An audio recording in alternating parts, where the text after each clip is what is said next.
नमस्कार दोस्तों, मेरा नाम है प्रकाश कांडपाल और आप देख रहे हैं कहानियाँ। आज की जो हमारी कहानी है वो उत्तराखंड से रिलेटेड है। ये कहानी उत्तराखंड के पौड़ी गढ़वाल से एक अनूप नाम के लड़के की कहानी है। तो चलिए शुरू करते हैं आज की कहानी। आज की कहानी का शीर्षक है भूत ने बनाया करोड़पति। तो चलिए स्टार्ट करते हैं। एक अनूप नाम का लड़का था। वो दिल्ली में जॉब किया करता था। तो क्या होता है, ये कोरोना काल की बात है, जब जो अनूप था वो जॉब करता था। तो उसकी जॉब ना कोरोना काल में, जैसे बहुत लोगों की जॉब चली गई थी, तो उसकी भी जॉब उस काल में चली जाती है। तो वो सोचता है यार, मैं अब कुछ ही पैसे बचे होते हैं उसके पास, तो कुछ टाइम तक वो सर्वाइव करता है दिल्ली में। लेकिन फिर वो सोचता है यार, अब मेरे पास बिल्कुल भी पैसे नहीं है।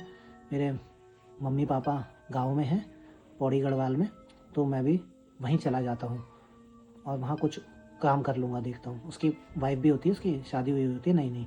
तो वो क्या करता है, वो गांव में चला जाता है अपने मम्मी पापा के पास। तो वहाँ जब जाता है, कुछ टाइम तो उसको कहीं जॉब वॉब मिलती नहीं है। तो फिर वो बहुत परेशान सा हो जाता है, मतलब डिप्रेस टाइप का हो जाता है। वो सोचता है यार क्या करूँ, कुछ समझ नहीं आ रहा, कोई जॉब दे ही नहीं रहा है, हर कोई, सभी परेशान है उस टाइम पे। तो धीरे धीरे कोरोना काल भी कम हो जाता है, लेकिन जॉब उसको मिल नहीं रही होती है। सब कुछ नॉर्मल हो चुका था उस टाइम पे। तो उसकी वाइफ उसको बोलती है क्यों ना हम अपनी कोई छोटी सी दुकान यहाँ स्टार्ट कर लें। कह रहा है दुकान खोलने के लिए भी पैसे चाहिए, मेरे पास तो बहुत ही कम आमदनी बची हुई है, जो मेरे पास पहले के पैसे पड़े हुए हैं, तो उसमें तो मैं ये बीड़ी सिगरेट का ही वो कर सकता हूँ, पान मसाला ये जो होता है बस। तो कह रही तो आप ये क्यों नहीं कर सकते, आप ऐसा करो चाय की दुकान खोल लो और उसमें आप ये बीड़ी सिगरेट ये सब चीज़ें जो होती हैं, तंबाकू वम्बाकू, ये जो, वैसे तो ये सब चीज़ें हानिकारक होती हैं, लेकिन यहाँ लोग खाते हैं, तो देख लो आप चाय की दुकान भी उसके साथ स्टार्ट कर लो, क्योंकि यहाँ उत्तराखंड में ठंडी तो पड़ती रहती है, तो आप ये सब खोल लो। तो वो कहता है चलो आप, तुम ऐसा कह रही हो तो इस एक बार ये भी ट्राई कर लेता हूँ। तो वो क्या करता है, वो अपनी दुकान खोलता है बहुत मन से। उसकी पत्नी उसको एक वो चाय की केतली देती है और उसका दूध की थैली उसको देती है। वैसे गांव में दूध तो होता है, लेकिन उनके पास जो भैंस थी ना, वो भी मतलब कुछ उस टाइम पे, मतलब उसके बच्चा हुआ था शायद, वो तो दूध उनको मिल नहीं पा रहा था। तो वो क्या करते हैं, दूध बाहर से ही मोल खरीद लेते हैं। अब वो फिर जाते हैं, छोटा सा खोखा सा लाते हैं, दुकान तो होती नहीं है उनकी, वो उस रोड के साइड में ऐसे ही वो एक टपरी सी लगा के वहाँ बैठ जाता है। अब वो पूरे दिन भर बैठा रहता है, उसकी कोई आमदनी होती नहीं, अभी नई नई दुकान थी भाई, लोगों से जान पहचान बनानी पड़ती है तभी लोग खरीदेंगे। तो वहाँ वो बैठा रहता है चुपचाप, सीधा सही होता है, वो बैठा रहता है। ऐसे करते करते उसको शाम के 8 बज जाते हैं। तो उसकी मतलब बहुत ही कम बिक्री हुई होती है, एक या दो बंदे आए होते हैं उसके में, वो भी उसका बस ऐसे मायूस सा बैठा होता है। तो वो कहता है कि यार चलो थोड़ी देर और बैठ जाता हूँ। तो ऐसे करते करते रात के 9:30 बज जाते हैं। और गाँव में तो ऐसा होता है भाई, रात को 9:30 बजे तो बहुत अंधेरा हो जाता है। तो उसके उस जगह पे सारी दुकानें बंद हो चुकी थी, बस खाली उसी की दुकान खुली हुई थी। तो वो कहता है यार चलो बिक्री जैसी भी हुई, चलो मैं दुकान को थोड़ा बंद करता हूँ, कल देखता हूँ कल क्या होता है। तो ऐसी वो दुकान बंद कर रहा होता है, तभी क्या होता है, दूर से ना दो मतलब आदमी से उसकी दुकान की तरफ को आ रहे होते हैं। वो कहते हैं भैया जी यहाँ वो आप हमें बीड़ी दे देंगे। तो वो उनको देखता है, कहता है यार ये तो वैसे गरीब से लग रहे हैं। कहता है चलो हाँ लो, ले लो आप ले लो। वो दे देता है, वो कहता है क्या पैसे देंगे, दे देता है वो उनको बीड़ी। तो फिर वो कहते हैं भैया जी माचिस भी दे दो एक हमें। तो वो ऐसे ही देखता है यार, चलो लोग माचिस भी देता है, वो अपना बीड़ी बीड़ी जो भी करते हैं।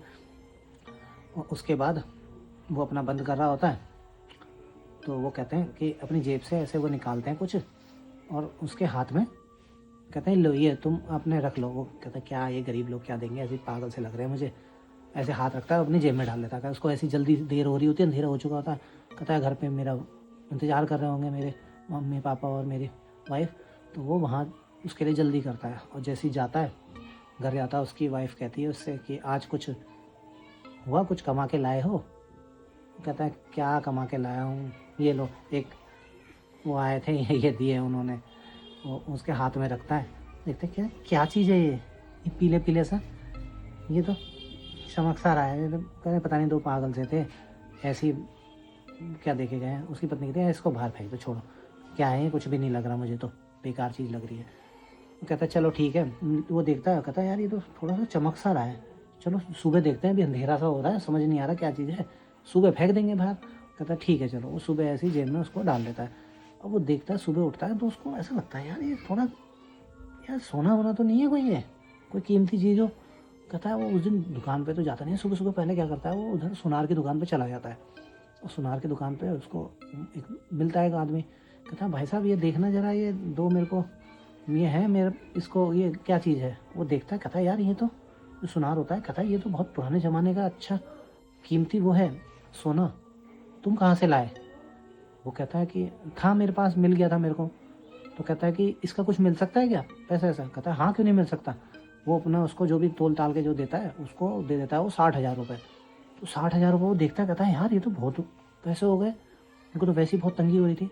वो ला के वो कहता है अपने घर में देता है और थोड़े बहुत देता है और रख देता है संभाल के।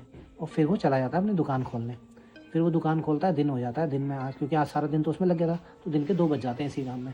और दिन में वो बैठा रहता है फिर दुकान में, जैसे ही होता है फिर ऐसे ही मतलब 8-9 बज जाते हैं, कोई आता नहीं है। फिर वो दुकान ऐसी बंद कर रहा होता है, देखता है वही दोनों फिर आते हैं। और वो आते हैं, वो उससे फिर कहते हैं कि भाई साहब बीड़ी मिलेगी। वो कहते हैं हाँ जी क्यों नहीं मिलेगी, लीजिए। तो वो कहता है माचिस भी दे दो, वो माचिस भी दे देता है। तो वो दोनों कहते हैं हाँ फिर आप क्या कर रहे हो, जाओ फिर आप। कहते किस चीज़ का इंतज़ार कर रहे हो। कह रहे मैं तो सोच रहा था कि कल की तरह, वो जो दुकानदार होता है अनूप, कहता है मैं सोच रहा था कि कल की तरह आप मुझे कुछ दे दोगे। कहते हैं अच्छा। कहते हैं चलो ये लो। वो जेब में हाथ डालते हैं, फिर उसको वो 2 सिक्के से दे देते हैं। और वो क्या करता है, वो खुश हो जाता है।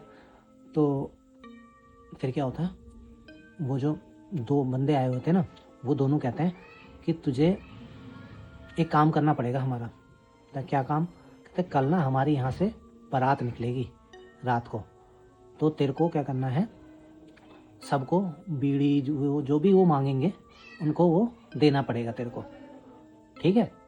वो कहता है यार ये अब इतना इन्होंने मेरे को दिया है तो मैं भी इनका कुछ करता हूँ। कहता ठीक है आप चिंता मत करो, मैं पूरा इंतजाम कर दूंगा।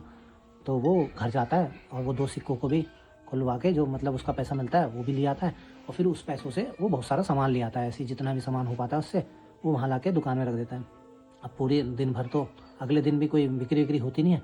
रात को देखता है यार बहुत देर हो चुकी है, 8 साढ़े 8 बज चुका है। कह रहा कोई बारात तो आ नहीं रही है यार, क्या करूँ मैं। कहता मुझे लगता है वो अमीर लोग होंगे, मेरा पागल बना के ऐसे चले गए होंगे कि दे इसका पागल बना देते हैं ऐसे। तो ऐसे फिर क्या करता है, वो दुकान बंद करने जा रहा होता है, तभी उसको ना आवाज़ आती है दूर से। तो वहाँ से ना टोली आ रही होती है ऐसी। वो देखता है यार ये तो बहुत सारे लोग आ रहे हैं, उसमें औरतें भी होती है, नाच गा रहे होते हैं, वो सब उसी की दुकान की तरफ को आ रहे होते हैं। तो वो दुकान खोल देता है, फिर वो सब उससे कुछ ना कुछ लेते हैं, वो सबको देता जाता है, हर किसी को, मतलब सबको वो किसी के लिए मना नहीं करता, वो सब कुछ उनको दे देता है। उसका सारा सामान वहाँ मैक्सिमम ख़त्म हो जाता है। अब वो पीछे से वो दोनों जने जो रोज़ आते थे वो भी आते हैं। वो कहते हैं कि तुमने इन सबको वो दिया, हमें बहुत अच्छा लगा कि तुमने हमारी जो हमने कहा था तुमने वो करा। कहता है हाँ मैंने तो करा, मेरे पैसे भी पूरे लग गए इसमें। कहते हैं कि चल तेरे को मैं ना एक चीज़ देता हूँ, लेकिन उसके बाद फिर तुझे ये दुकान लगाने की यहाँ ज़रूरत नहीं है। सुन रहा है मेरी बात, ये मैं तेरे को चीज़ दूंगा और इसको तेरे को अपने संभाल के रखनी है, फिर तेरे पास पैसे की कोई कमी नहीं होगी, और ये चीज़ किसी को बतानी भी नहीं है। वो कहता है ठीक है। तो वो उसके अपने जेब से इतना मोटा एक गोल सा सोने के, मतलब क्या कहेंगे उसको, एक बॉल टाइप की जो होती है ना, वो दे देते हैं, मतलब सुनहरी।